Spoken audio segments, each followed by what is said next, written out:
Right, good evening to all of you. And I still remember the first time, not the first time, 6 years back I was invited to do a similar talk and they asked me to choose the topic. So I chose an interesting topic. It was called Funtoosh and the beanstalk. You'll be wondering what on earth is Funtoosh and the beanstalk. Just as a background, I grew up in the most prosperous state in this country, Bihar, in the most prosperous village in the most prosperous state, a little village called Silva near Ranchi, now Jharkhand, then Bihar. And my only friend, because I grew up in the village, because my father had a factory there, my only and best friend was this little boy called Funtoosh. And I called the TEDx talk Funtoosh and the Beanstalk. I called it Funtoosh and the Beanstalk for the very simple reason that if you look at his life over the next 16 years, while I went on to finish school in typical English language, English medium school, and of course then engineering college, he remained where he was. In fact, I still remember just about 8 years back when I finished my last full-time role as vice chairman of Zensar, my wife said, let's go to Jharkhand again and find this boy Funtoosh you keep talking about. So I said, sure, let's go. And we found Funtoosh, nothing had changed for him. Okay, literally he was still there getting about 6,000 rupees a month, 2 wives and 4 kids. Don't ask me why 2 wives, it's a different story. But, and it was quite surprising. And I still remember my wife Uma then invited him over to stay with us in Pune. We live in Pune. And Funtoosh came and then he went back and then demonetization happened in India. And I got the first call from this boy Funtoosh. I said, and in his best Bhojpuri or Bihari, whatever you call it, he said, Babu, ab theek to hai na? I said, yeah, theek to main hoonga hi. What is the problem? He said, nahi, suna hai ki Mukesh Ambani bhi ration ke line mein khada hua hai.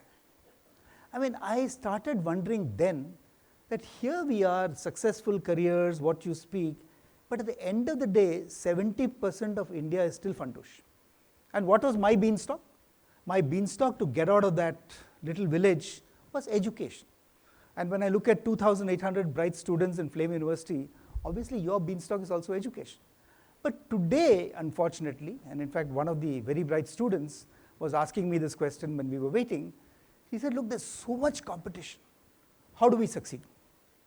So I thought I would just call this Innovating in Everything and Innovating for Bharat. So in the next 8 minutes, let me try and cover that for you. Innovating in everything is what I've always tried to do in my life.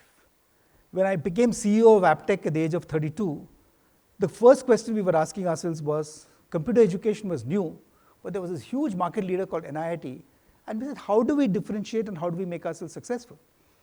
And I remember the model was that, look, for every 10 centers you set up in computer education, you found a franchisee to set up 2. But we ended up reversing the model because I still remember 1991 is when I became CEO of Aptech. 1992, we had this vision community group which said by 2000 we must be at least 100 centers and maybe 1 in Dubai. Dubai was the only foreign country known to mankind at that point of time. Okay? But when I left Aptech, we were 1,400 computer education centers, 42 countries, in 24 of which we were market leaders, including China. Why? By innovating on the business model. We just flipped it around and said everything we do will be through business partners. We won't even call them franchisees. Similarly, when I moved to Pune in 2001 to take over the leadership of this company called Zensar, a little 40 crore company, but we again innovated and said, if the whole world, including TCS and Infosys and Wipro, are doing programming services, let's offer what we call a solution blueprinting approach, where software will be generated almost automatically. Sounds difficult to believe, but we actually made that happen and got clients like Marks and Spencer and Cisco and Fujitsu and what have you, and that was our success story. Very recently, in fact, when my wife and I started this company called GTT Data Solutions, which was called GTT in those days, we did exactly the same thing. We said, let's not train people like NIIT and Aptech were doing and then try and find them jobs. Let's go find the jobs first and then train people to the specification of a Capgemini or an Infosys or whatever. Became a huge success story. We just listed the company, GTT Data Solutions, on the Bombay Stock Exchange 2 months ago. And I think we are very happy that always there is an alternative solution, which I would strongly encourage students in this room, keep thinking of the less obvious solution or the path less traveled or whatever you call it. So let me come to one case which I wanted to tell you and then we'll kind of conclude from there. What we do in Pune now is an entity called Lighthouse Communities Foundation. What is the purpose of that? All of you will remember when Prime Minister Modi became Prime Minister in 2014, one of the first big announcements was the Skills India mission, and the National Skills Development Corporation was set up, etc., etc. But sadly, in the first 2 years, it was not a great success. I still remember hearing a statistic from the then CEO saying that out of 300,000 young people they trained, only 12% actually took up jobs, and less than 50% of them stayed on in the job beyond 3 months. So when we started this in 2016, we did a huge amount of research and said, what does it take to take young people? And I'm not talking about FLAME students. Now I'm talking about the Funtooshes. I'm talking about the real Bharat where, for instance, even in the city of Pune, there are 680 slums. So what happens to the Funtooshes in those slums, and how do they compete with somebody in FLAME? So we said the model clearly is not just giving skills because they don't stay in the job, but the model is something that we kind of co-created, and I'll show you that model. I think I have it here. This is the model we created. The business model innovation was something that we said, this is a collective action model. We cannot be an NIT or an AppTech, we raise public money and make it happen. So we said, let's involve a public. So we got the government. For instance, we have 30 lighthouses in the city of Pune. The buildings are all given by the government, and we raise 40, 50 crores per year from large foundations, international foundations, corporate social responsibility funds to make that happen. And by doing that, a collective action mission, because we don't have collective action in a problem as large as getting the Funtooshes to succeed, we have lost the plot somewhere. And this is what you see there. So what we do is very simple. I mean, putting it like this, it sounds extremely simple, but the point is to make the slum youth feel I matter. I am not an inferior section of society. Funtoosh does not feel he's anything less than Ganesh Natarajan. The aspiration is the same, the agency, to use a social word, is exactly the same.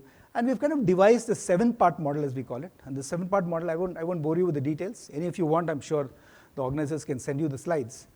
But we first start with community outreach, where we actually tell people what is the opportunity in the world.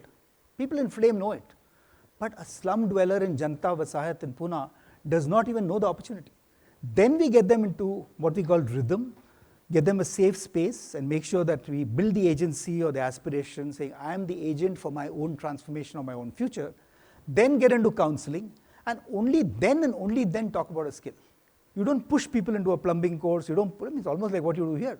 I mean, I met some very bright kids who are doing data science and who are doing a major in analytics, etc. But we want them to choose that, like you do with the second year. And for a slum child to choose, rather than being told, tum ye karo, is extremely important.